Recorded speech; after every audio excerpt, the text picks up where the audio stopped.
ભલે આપણાથી પણ પાપ તો થાય, હસતા હસતા રડી પડે, ભાઈ માણસ છે.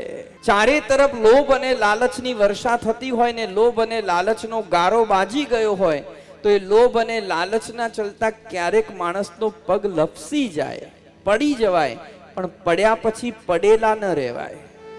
ઊભા થવાની કોશિશ તો કરવી પડે, પડેલા ન રહેવું જોઈએ, પછી ઊભા થવાની કોશિશ કરવી. અને પડેલાને જોઈને એ જ વ્યક્તિ હસતો હોય છે કે જે જાતે પડેલો છે. બાકી ક્યારે જે સંત અને સજ્જન વ્યક્તિ છે એ પડેલાને જોઈને હસે નહીં, ઉલટાનો એનો હાથ પકડીને એને ઊભા કરવાની કોશિશ કરે. પડેલાનો હાથ પકડીને જે ઊભા કરવાની કોશિશ કરે તે સંત છે, તે ભગવંત છે. જીવનમાં ભૂલ થાય, માન્યું, પણ પછી બે હાથ ઊંચા કરીને ભગવાનને કહેવાનું કે હે પ્રભુ, હું તારો છું, મારાથી જાણતા અજાણતા અપરાધ થઈ ગયા. પ્રભુ, હું તને વચન આપું છું કે આ ભૂલ જે મેં કરી, હવે ભૂલને હું ફરીથી દોહરાવીશ